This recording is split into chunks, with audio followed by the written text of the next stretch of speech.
In Africa today, young people make up more than 50% of the population.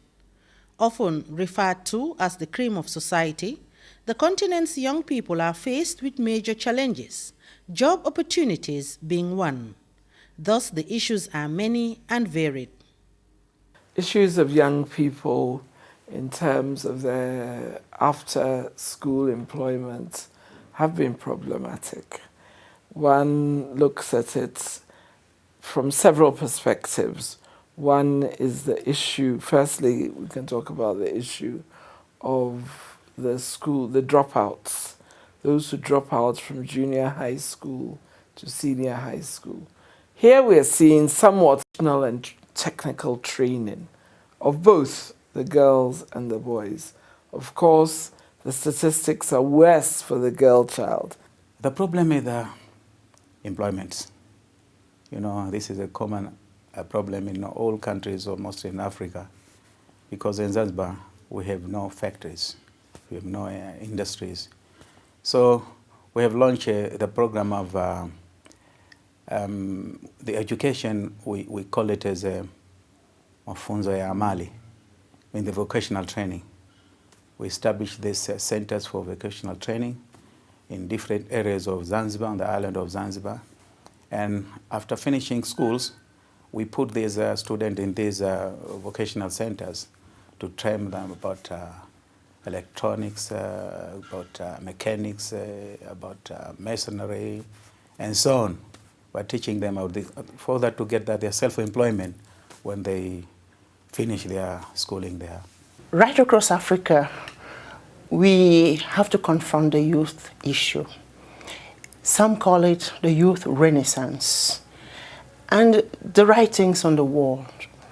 We know clearly from the experience in the Maghreb, which is referred to as the Arab Spring, unless some concerted effort is made, we may witness something similar for sub-Saharan Africa. Young people are calling out, young people are talking, our government's listening. There are programs in different countries, and we acknowledge effort of government.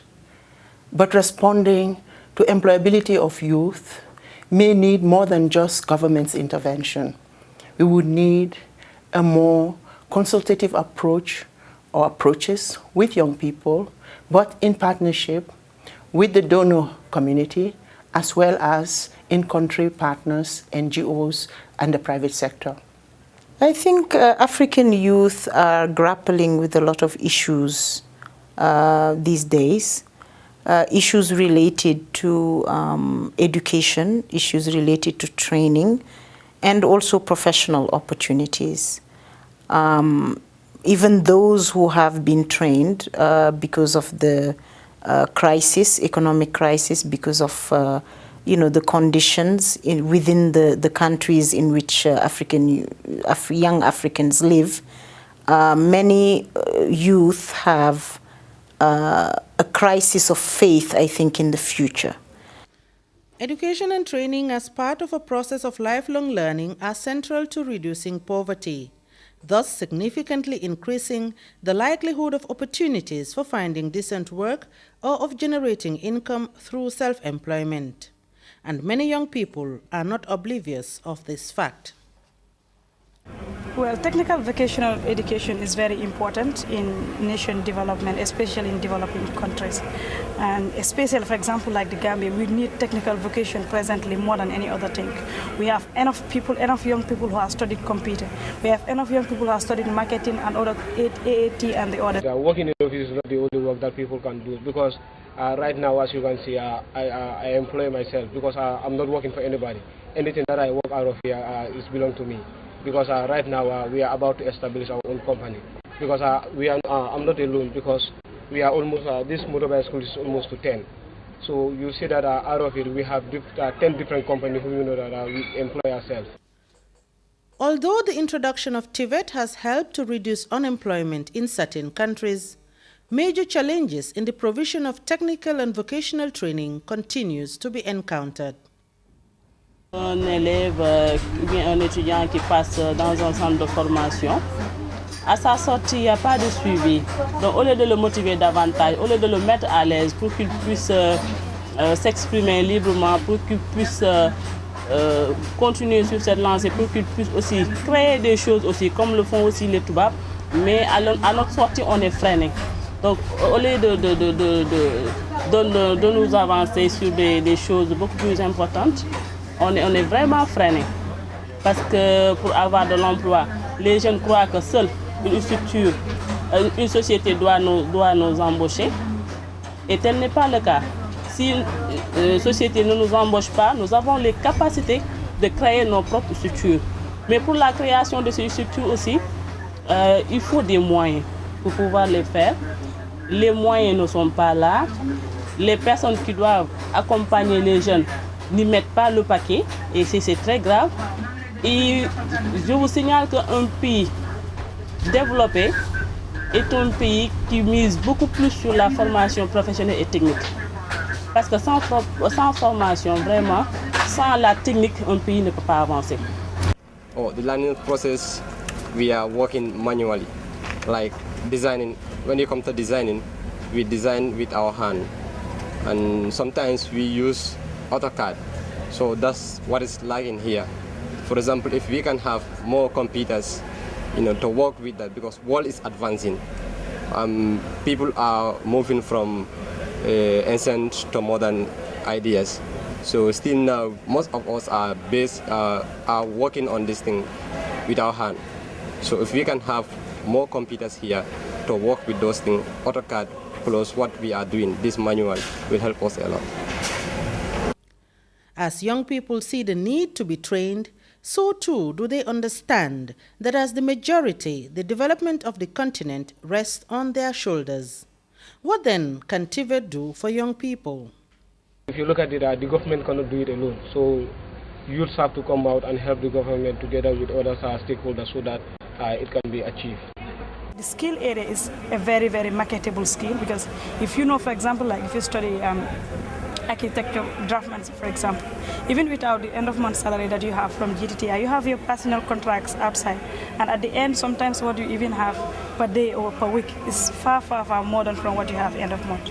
So the technical vocational field is very marketable, and it needs young people especially. We need to see how best we can motivate young people for them to go in the technical field. Even though like they face a lot of constraints, for example, like especially women going in for technical field, you have a lot of problems with regards to the community. You have only nothing to study apart from concept. A woman, can you hold a block? But those are all challenges that we are coming through. But I know that there is a lot of things that we need to do, and we have a big role to play with regards to technical vocational education. Young people need to understand the importance that it can play in our economy. Young people have a mentality that this vocational training it is for the what? For the layman, or for the what they drop out in schools, which is not true. Looking at me myself, I'm a graduate in the senior secondary, which I earn good results. So, but some people are there, they believe that if I am going for the technical vocation, I am a dropout. That is not the issue. Let them remove that mentality and make sure that they focus. It is for their own benefit, it is for their own health, and for them to have the self-reliance tomorrow, and for the nation and for the world, it is for them to come in and do this, and let them remove that mentality that they are having. That is only for dropout. There are no dropouts, unless you want to be a dropout. It is usually stated that every problem needs a solution. But how can we move forward to ensure that young people are well trained for employment? I think that we need to sit down and redesign our curriculum with the captains of industry, with those who are in charge of our social and development needs in the country, do our projection. Africa, our biggest failing is lack of planning. We do not plan. And this, we can't afford to fail on this. If we do not plan for the sustainability of the education and employability of our youth in the long term, we have a problem. So when you're looking at models, look at other countries' relevance to Africa's development needs. Ce que je peux conseiller, c'est de peut-être revoir les curricula au niveau de l'enseignement pour que l'initiative privée soit plus développée au niveau des jeunes. Parce que dans le système francophone aujourd'hui, un jeune qui finit ses études, entre parenthèses, ne sert pas à grand-chose. Il n'a pas une spécialité donnée. We really need to rethink, but we really need to come up with smart solutions. We need to prioritize. We need to prepare young people well, but not prepare them for a job that is out there waiting for them, but helping them to be more creative and innovative. Our centers must move away from traditional approaches to addressing technical and vocational education. Our school systems themselves should begin to really look at the vocationalization of education. Education for employment should really inform the curricula from the basic to the secondary and even to universities. There's an issue of attitude. When we look at the Asian tigers, TVET was made a priority, not because it was seen as a blue-collar job, but it was seen as the means through which young people would be equipped with the requisite skills to respond to the development needs and for growth of their economy. We must really bring back in Africa and for the youth that recognition that TVET is really in itself a dignified way of looking at what to do after school. The spirit of entrepreneurship, the spirit of innovation, the spirit of capitalizing on new ways of learning new skills using smart technologies. When I speak of practical skills that young Africans need, I mean training that can allow them to change their world, training that can give them technological skills, training that can give them skills that allow them to contribute to the economy of the country. For example, in countries where there are conflict or that are emerging from conflict, what we call post-conflict countries, training youth to be able to build things, to be able to repair things, and to be able to create revenue by making the country more functional. I think all the countries in Africa that have gone through conflict could actually follow that route. That doesn't mean we only train workers or technicians. These young people can also train further later on, not all of them, but we need a middle level of training for young people who come out of general basic education.